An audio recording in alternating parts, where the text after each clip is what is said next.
Okay, let's just get it out of the way first. Are you ready, Barry? Okay, everybody? All right, chime in. 3, 2, 1. Here we go. Why is he a tree? All right, yeah, just keep running that gag into the ground, right? Why is he a shark? Why is he a puppet? Why was Pain so filled with pain? Hey, everybody, how you doing? Tekking and Barry back again, and welcome back to the Akatsuki discussion series. Today we will be tackling Zetsu, the Venus flytrap tree person that is also probably the root cause of, like, every event in the story from, like, Kaguya's ceiling all the way up to, like, the current storyline. It was all Zetsu. He's the one that done it all, right? Okay. So last time I asked you guys to, request what the next one was going to be, whether it was going to be Pain or Zetsu, and I got a lot from both sides. A lot more Zetsus than I originally thought I was going to get. A lot of people said you should wait until Christmas to do Zetsu because Zetsu is a tree, like Christmas tree, right? And I was thinking, yeah, okay, I could do that, but you know what would be a better, just amazing Christmas video, and I'm pretty sure I'm going to do this, is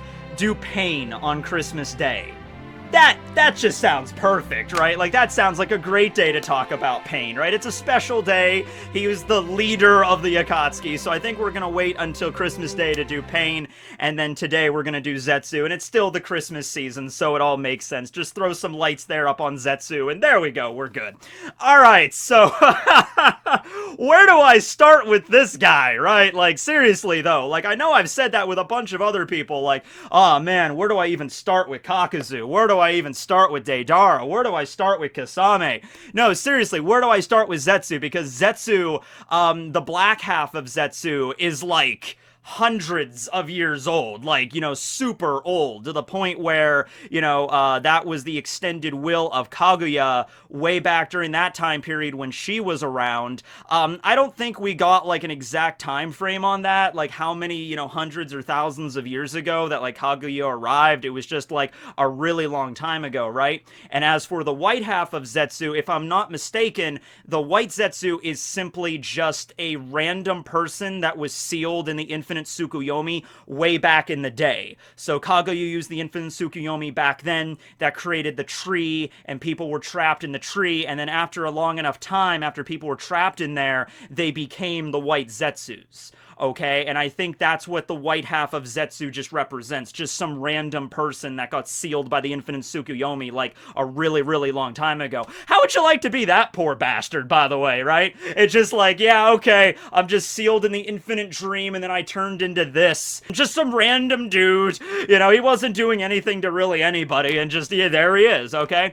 So, Zetsu first showed up right at the end of Part 1 Naruto. Remember that? If you don't, it's understandable, because it was only a very brief scene. It was right after Naruto and Sasuke, oh, I'm sorry, Naruto! Sasuke! Their fight at the Valley of the End, okay? So they have their big epic clash where, Sasuke goes into his second level curse seal, he uses the Black Chidori, the 1,000 flapping birds, and Naruto goes into his one tails Rasengan, and they clash, and it's sad, and Sasuke leaves, and then Kakashi shows up, and he picks them up, and he leaves, and brings Naruto back and everybody. And then after a few minutes of silence in the Valley of the End, after the battle is over, you just see a mysterious plant-like thing emerge from the ground, and it just opens like a Venus flytrap's maw. And then you see Zetsu inside, and he's wearing the Akatsuki cloak, so you can understand he's a member of the Akatsuki. And just like, interesting. And then that was it. That's all we got. So Zetsu, I guess by extension of that, would have been the third member of the Akatsuki we got to see in the entire story, right after Itachi and Kasame. And then at the end of Part 1, we kind of see them all in silhouette in the cave, where they're all talking about, like, their next big part of their plan to capture the tailed beasts and all that stuff. We even see Pain very briefly there in silhouette. The Rinnegan looks a little bit different there in Part 1, but, when we get into Part 2, they're all, fleshed out fully. So Zetsu is essentially, he's not a fighter. At least that's not his main focus. We'll get to that when we get to the, the Fourth Great Shinobi World War.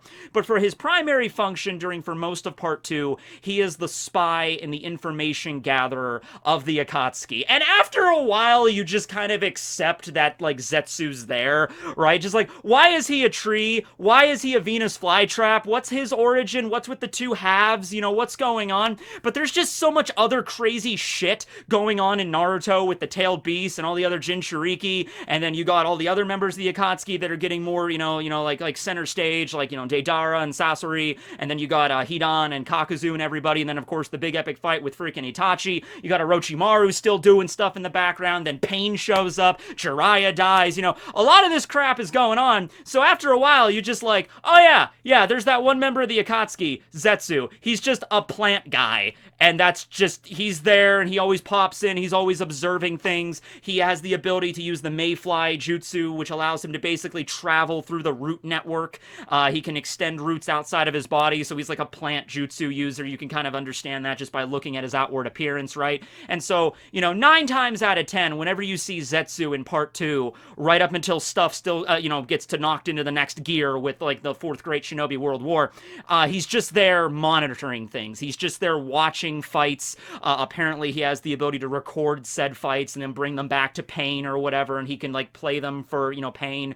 Like, he was observing the fight between Pain and Jiraiya, and then he was like, oh, now I must go and watch an even more interesting fight, and so go watch the fight between Itachi and Sasuke and see how that went down, right? So, we didn't really understand a lot about Zetsu. He was just kind of there, and it's just like, alright, yeah, Kishimoto's probably going somewhere with this, but we're just gonna have to wait until then, right? And so Zetsu never really had any sort of, like, confrontations with Naruto up until that point, or any of the main characters where it's like, I have to fight now. It was really just like, I'm there to spy and observe, and that's like his entire function, which is very useful, of course, for the Akatsuki, to keep there, and they have the ability to travel long distances through the root networks of the world, being able to see, like, all these different fights at a bunch of different, like, locations pretty much simultaneously.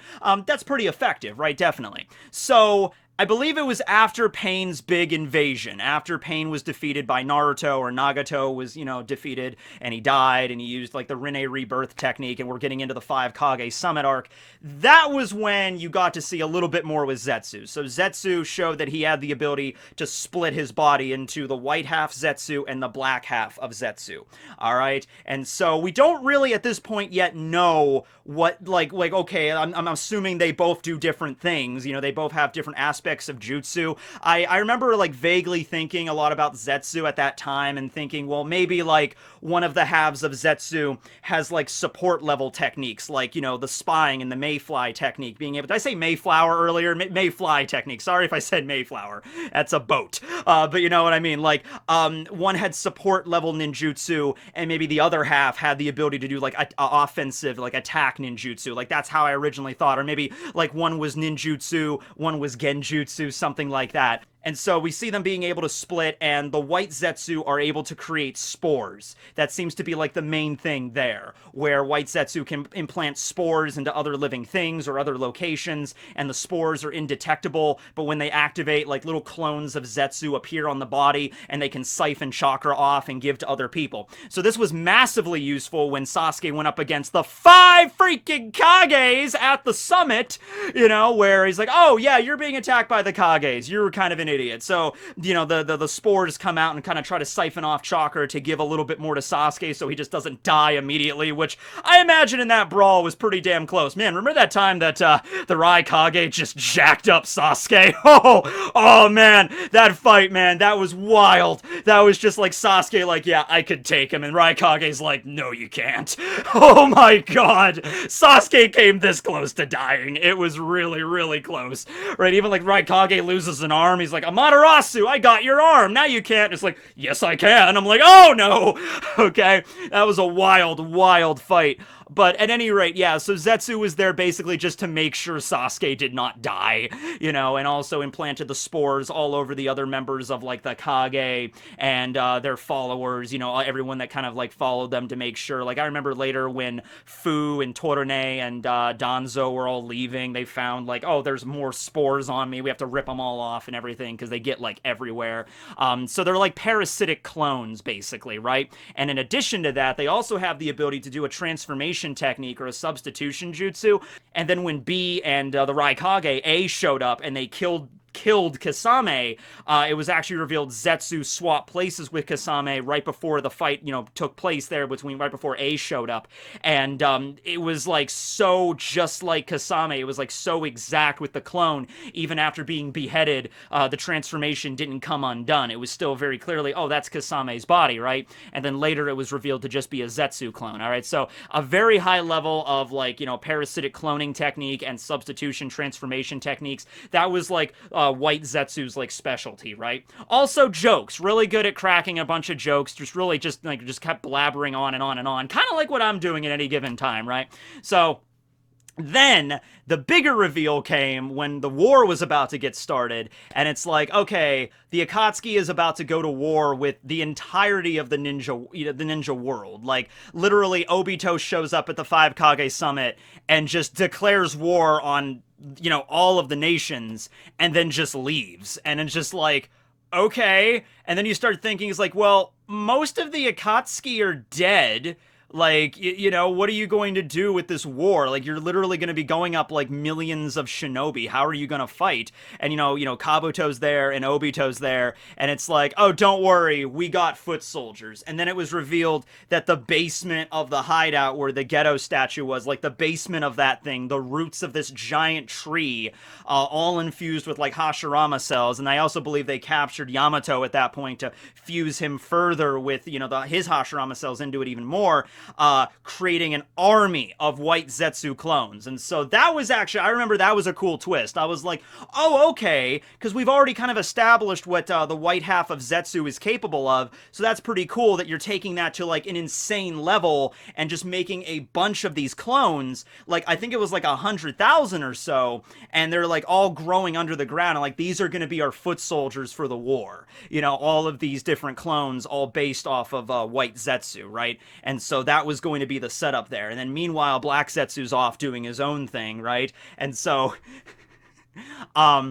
we start to find out a little bit about Black Zetsu. And my God, so I'm sure a lot of people have probably seen these memes a lot. They popped up a lot, like when Naruto was, nearing the end, because we got a lot of big revelations near the end of Naruto, right? What, like, okay, at first we thought it was Pain that was in control of everything because he was the head of the Akatsuki. Then we find out it was actually Tobi or Madara or Obito that was controlling Pain. And then we find out it was the real Madara that was actually controlling Obito this whole time. And then we find out, wait, it wasn't actually Madara in control of everything. It was actually Black Zetsu in control of everything, manipulating Madara. But then we find out it isn't just Black Zetsu manipulating everything, it was actually the extended will of Kaguya that was actually at the real top of this pyramid, except was she, because Teuchi, the leader, not the leader, well, the leader of the ramen shop, the head of everything, was actually in control of everything. He came from Ramen Planet to rule the ninja world, yes. You know what? If they would have done something more with Teuchi, that would have been cool. Remember that one filler episode in Naruto where they learn how to make the ramen? They use Naruto uses the Rasengan to, take the dough. I remember that filler episode. Choji was in there. That was fun. At any rate, though, yeah, you find out a lot of exposition about Black Zetsu within like the last 100 chapters of this story, right? Like Kishimoto dumps a lot on you. It's like, okay, so originally, we assumed, because we get the flashback with Obito and Madara. After Obito, got apparently killed in the landslide, Madara kind of grabs him, and he's like ancient at this point, and he's about to die, and Obito kind of stays underground and kind of trains a little bit and gets a little stronger and everything, and fuses with the Hashirama cells, and the other members of the other White Zetsus are there to help him out, and that's one with like the spiral one where he adopted the mask, that's where all that comes from there. And then right before Madara's about to die properly, he decides, okay, I'm going to die, but I'm going to manifest my will in a physical form, which takes the form of like this black goo. And he attaches the goo to a White Zetsu, giving birth to the Zetsu that we know of in the current story, where it's the White Zetsu clone from the original Infinite Tsukuyomi ritual, and then this black goo attaches to the side of it, kind of like the Venom symbiote from like Spider-Man 3, or Spider-Man in general. I don't know why I specifically mentioned, yeah, Spider-Man 3, the quintessential, the best Spider-Man movie that ever existed. So the goo takes over, kind of like the symbiote, and then that creates Zetsu. Alright.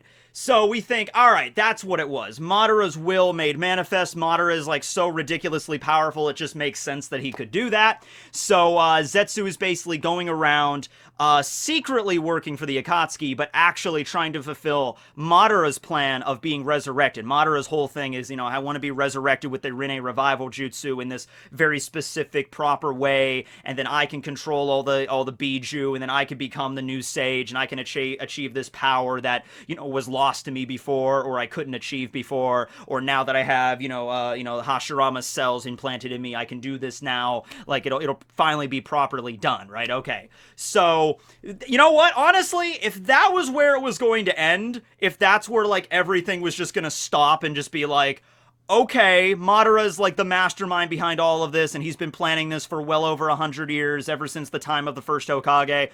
Like, all right, cool. But it's like, no, let's notch it up an extra notch. Let's go up even one further. It's like, okay, no. Turns out Black Zetsu was not the extension of Madara's will, and there's that moment where Black Zetsu, like, stabs Madara in the back, and he's like, what? Zetsu, what are you doing? And he's just like, oh, I'm enacting my will. And he's like, but, I'm your will. What? That doesn't make any sense. It's like, oh no, Madara, I was not your will. I was Kaguya's. And at that moment, the level of mind screw that Madara probably had. I want you to imagine something, okay? In the last 100 chapters of Naruto, we get a lot of flips. We get a lot of like, oh no, it was this person. Oh no, it was this person the whole time. No, it was this person. And you know for a fact, Madara was sitting there like, ha ha ha. These peons, they are just completely oblivious to the fact that I am in control of everything. It was all my plan. I've been planning this for the last century. My best laid plans, laying everything out, everything with Obito, the Akatsuki, making sure Nagato got the Rinnegan to begin with. That was all me. Like, Madara's looking down on everybody. He's like, they're all playing freaking 2D chess. I'm up here playing 4D chess. Ha ha ha. And then Zetsu is like, hey, by the way, what? Playing 5D chess. And the Madara is like, oh no, I'm part of it! I'm part of the game! No! How deep does this go? And then Zetsu, even he's like, I'm in control now. I am the manifestation of Kaguya's will, and I will bring about her revival, right? Alright, and then once again, I'm like, okay, I kind of figured where this was going at that point, because this was nearing the end of Naruto and in the last few dozen chapters of the series, but I'm like, okay, they're gonna revive Kaguya. That's already kind of established at that point, like, that's going to happen. But I'm like, if they would have stopped it right there, I think it could have still worked. Now, I understand that Kaguya's clan comes back in a big way in Boruto. Like, that's like the main antagonist group in Boruto. At least I understand that. I mean, I'm not sure. I don't watch it, but, you know, I'm pretty sure that's what happens, because I always see people talking about Kaguya's clan in Boruto. All right. So, if we're going along with that logic, though, Kaguya, you know, being introduced at the end of Naruto and then being defeated, so we can kind of understand, like, what she was capable of and what her clan could do. And then, you know, later on in Boruto, we get a better understanding of everything, like the major threat. I get that. But I'm just saying, like, Black Zetsu being the manifestation of Kaguya's will, and then, you know, leading through and guiding the shinobi world to this perfect endpoint. I think you could have stopped that right there. Like, you didn't have to resort to the revival of Kaguya.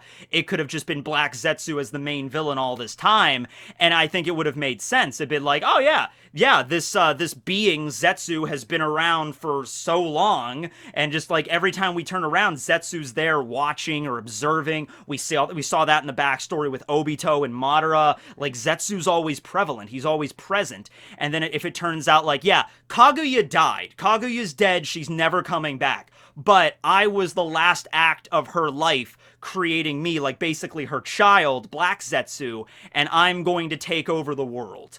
Right, and I'm going to guide it to this perfect point. Maybe you could have modified the story a little bit so it was like it wasn't so much that Black Zetsu was trying to revive Kaguya.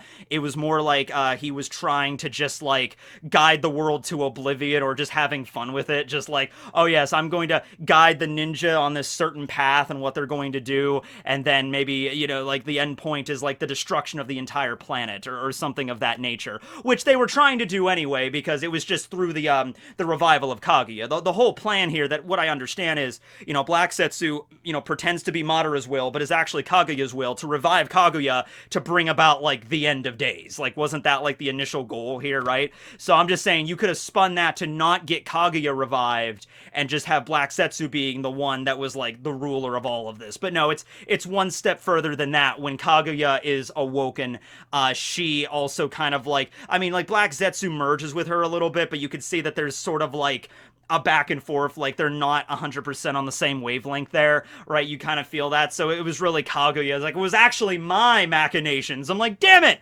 6D chess, son of a, you know what I mean? And then it's the ramen shop guy, and then it's just like everything further up and further up there. But I think I would have liked that more, because it's like, we've known about Zetsu since the very end of part 1, and he's always been in the background. Kaguya, I don't think the first time we even heard about Kaguya wasn't until like the last 100 chapters of Naruto. Like, it was established there. Like, we learn a little bit more about the God Tree in the past, and the sage shows up and talks to Naruto and Sasuke.